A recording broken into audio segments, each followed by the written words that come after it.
My aunt hit my mother, so I dragged her across the floor and punched her till she passed out.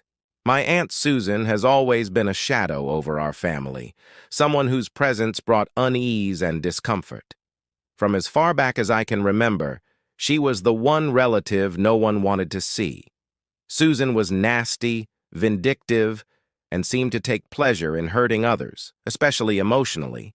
It wasn't just that she didn't get along with people, she actively pushed them away with her spitefulness.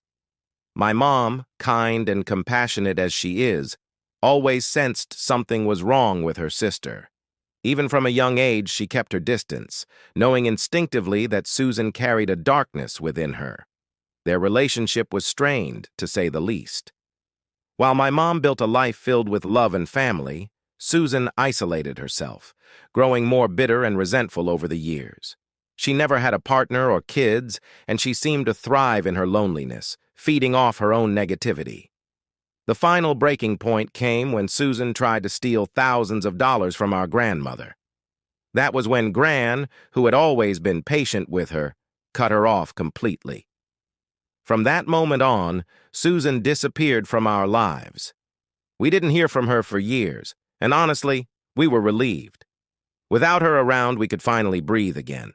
We thought she was gone for good, but we were wrong. One morning, I was at my mom's house, just relaxing. We were chatting in the living room when there was a knock at the door. I didn't think much of it. Maybe a delivery or a neighbor. But when I opened the door, there she was, Susan, looking worse than I had ever seen her. She was gaunt. Her clothes were disheveled, and her eyes, they were empty, like she was dead inside. I could tell immediately that something was very wrong. Before I could even react, she barged into the house, shoving me aside like I was nothing. She stormed into the kitchen where my mom was making tea.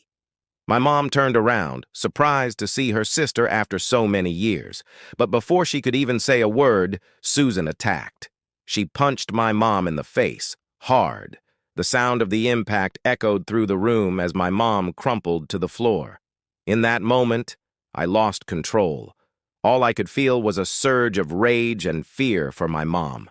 Without thinking, I grabbed Susan by the hair and dragged her out of the house, through the living room, and onto the back lawn. I was running on pure adrenaline, acting on instinct. Once we were outside, I threw her down onto the grass and started hitting her. I don't even remember how many times. I just remember the blood. So much blood. When I finally stopped, I was in shock.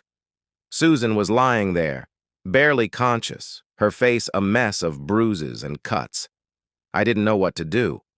I had never heard anyone like that before, and the sight of what I had done was terrifying. I turned away from her and rushed back to my mom, who was still on the kitchen floor, groaning in pain. I helped her up, trying to assess the damage. She was hurt, but thankfully nothing seemed broken.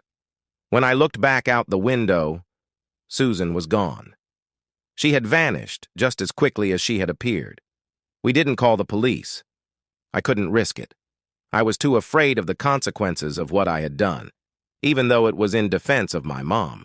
Instead, we told the rest of the family, and they were just as shocked and angry as we were. No one could understand why Susan had come back, why she had attacked my mom. It made no sense. But then again, nothing about Susan ever did. In the days that followed, the guilt started to eat at me. I couldn't stop replaying the events in my head.